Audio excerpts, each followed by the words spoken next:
নববর্ষ উপলক্ষে রাজধানীর মানিক মিয়া এভিনিউয়ে হয়ে গেল ব্যতিক্রমী ড্রোন শো। এতে জুলাই অভ্যুত্থানের শহীদ আবু সাঈদের অকুতোভয় আত্মাহুতি, নারী জাগরণ, দেশীয় সংস্কৃতি ও ফিলিস্তিনের প্রতি সংহতি তুলে ধরা হয়। চীন দূতাবাসের কারিগরি সহায়তায় 2600 ড্রোন ব্যবহার করে 12টি মোটিভ ফুটিয়ে তোলা হয় শোতে, যা মুগ্ধ হয়ে দেখেছেন কয়েক হাজার দর্শক। বান্ডেল থাকলে প্রতি সেনমানিতে টাকা বাঁচবে। বিকাশ সেনমানি বান্ডেল কিনে জিতুন প্রতি লেনদেনে। খাঁচা ভেঙে মুক্ত আকাশে উঠছে পায়রা, নানা রঙের আলোতে ফুটিয়ে তোলা হয়েছে এই অনন্য দৃশ্য। সংসদ ভবনের উচ্চতা ছাড়িয়ে আকাশে বর্ণিল আলোর এই আয়োজন ড্রোনের মাধ্যমে। ছাত্র জনতার আন্দোলনে বুলেটের সামনে বুক চিতিয়ে দাঁড়ানো আবু সাঈদ পানির বোতল হাতে মুগ্ধ, কিংবা ইসরায়েলি হামলায় বিধ্বস্ত ফিলিস্তিনের জন্য প্রার্থনা এবং বাংলাদেশ চীন বন্ধুত্বের শুভেচ্ছা বার্তা। সোমবার সন্ধ্যায় রাজধানীর মানিক মিয়া অ্যাভিনিউয়ে লাখো দর্শক অবাক চোখে দেখেছেন এসব দৃশ্য। সংস্কৃতি বিষয়ক মন্ত্রণালয়ের এই আয়োজনে বিশেষ সহায়তা দিয়েছে চীনা দূতাবাস।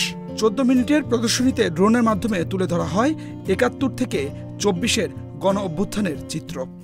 বাংলা নববর্ষ এভাবে সেলিব্রেট করা হয়েছে ইউনিক ওয়েতে।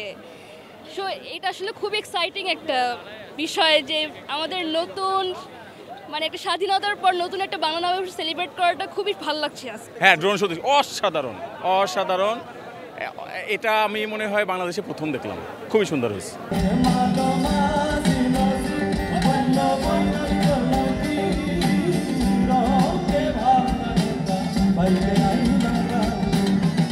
দর্শকদের আনন্দ বহুগুণ বাড়িয়েছে কনসার্টের আয়োজন, যার শুরু বান্দরবানের বেসিক গিটার লার্নিং স্কুলের পরিবেশনার মাধ্যমে।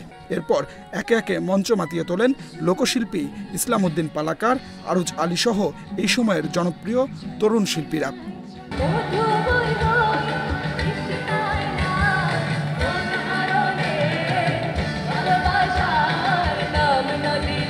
কনসার্ট শেষ হয় অ্যাশেজ ব্যান্ডের গানের মধ্য দিয়ে।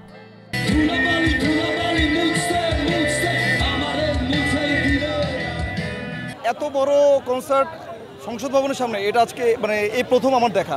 তবে খুব সুন্দর হলো, সবাই নববর্ষটাকে খুব সুন্দরভাবে উদযাপন করলো।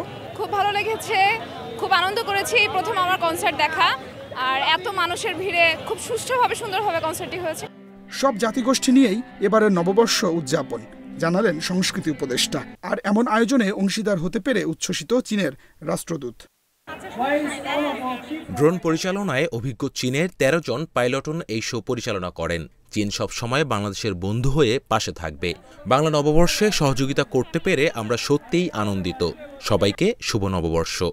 এই নববর্ষে সব জাতিগোষ্ঠীর অংশগ্রহণ খেয়াল করেন, তাহলে আপনারা বুঝবেন যে আমাদের এখানে একটা কালচারাল প্যারাডাইম শিফট হচ্ছে। এবং এটার মূল লক্ষ্যটা কি? মূল লক্ষ্য একটা, বাংলাদেশের মধ্যে যত জাতিগোষ্ঠী, যত ধর্ম, বর্ণ, যে যেরকম মানুষ হোক, তাদের প্রত্যেককে নিয়ে আমরা চলব। কনসার্ট ও ড্রোন শো ঘিরে নানা বয়সী মানুষের ঢল নামে মানিক মিয়া অ্যাভিনিউয়ে। আনন্দ উচ্ছ্বাসে পুরো আয়োজন উপভোগ করেন সবাই।